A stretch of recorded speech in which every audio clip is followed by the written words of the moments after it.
इस जगत में तुमने अगर कोई भी चीज पकड़ ली, धन पद प्रतिष्ठा, तो तुम द्वारपालों में उलझ गए। देवी हेसा गुणमयी मम माया दुरक्त्या, तुम मेरी दुष्परिहारी माया में उलझ गए हो। तुमने मुझे देखा ही नहीं।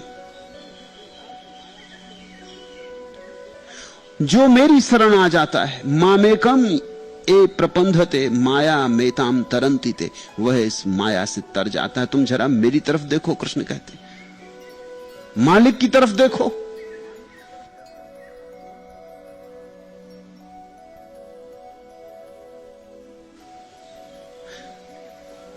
तुम उसकी साधारण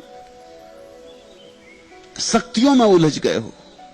शक्तियों के मूल स्रोत की तरफ देखो, उसकी शरण आ जाओ। तुम ऐश्वर्य में उलझ गए हो, ईश्वर की तरफ देखो जो सारे ऐश्वर्य का मूल स्रोत है। उसके चरणों में गिर जाओ। उसके चरण में गिर जाने का नाम अनन्य भक्ति।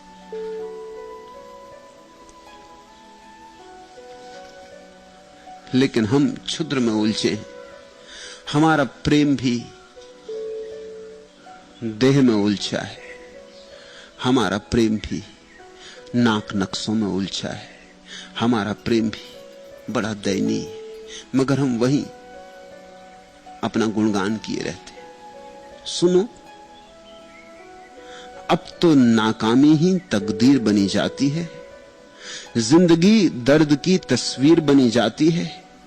तेरा मिलना ही था मेरा जे मोहब्बत, लेकिन मुझसे दूरी मेरी तकदीर बनी जाती है, तुझसे दूरी मेरी तकदीर बनी जाती है करिश्मा यह अनोखे सबे महजूरी का, तीरगी सुबह की तनवीर बनी जाती है।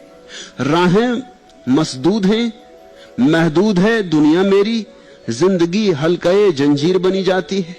महफिले हुस्न की थी जहन में हल्की सी झलक, वही फरदौस की तस्वीर बनी जाती है। कौन सा राज है दिल का जो नहीं उन पे आया, खामोशी ही मेरी तकरीर बनी जाती है। आह की बेअसरी का भी मुझे होश नहीं, बेखुदी जलवे तासीर बनी जाती है। राज गम कैसे छिपाऊं कि खामोशी भी मेरे एहसास की तफसीर बनी जाती है। साधारण प्रेम को लोग इतना गुणगान करते कि उतना गुणगान अगर परमात्मा का करें तो सब मिल जाए।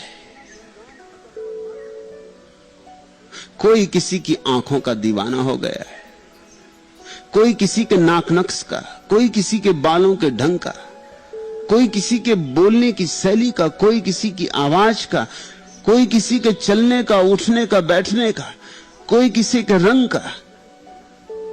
तुम्हारी दीवानगी भी बड़ी अजीब है। तुम बड़ी छोटी बातों में उलझ जाते हो।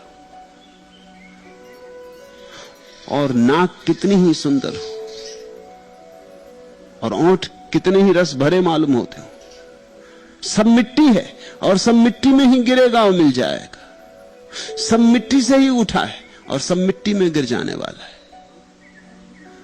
और इस सारी मिट्टी के खेल के बीच परमात्मा भी छिपा है, मगर तुम बाहर बाहर ही भटक जाते हो। तुम द्वारपाल में ही उलझ जाते हो। तुमने जब किसी सुंदर स्त्री के मोह में अपने को बंधा पाया या सुंदर पुरुष के मोह में बंधा पाया, तब तुमने याद भी किया है कि तुमने उसके भीतर छिपे परमात्मा को देखा या नहीं। फिर अगर तुम दुखी होते हो तो आश्चर्य नहीं, और अगर तुम्हारा प्रेम जंजीरें ढाल देता है तुम्हारे लिए तो आश्चर्य नहीं है। और अगर तुम्हारा प्रेम तुम्हारे लिए दुख के न मालूम कितने कितने उपाय ले आता है तो आश्चर्य नहीं। मूल भूल हो गई, तुमने मालिक को नहीं पहचाना, तुम केवल मालिक के कपड़ों से उलझ गए। परमात्मा का ये सारा जगत उसके वस्त्र है, उसकी अभिव्यक्ति है। तुम इसी में मत खो जाना। यह अभिव्यक्ति सुंदर है, मगर उसके मुकाबले क्या जो इसका मालिक है।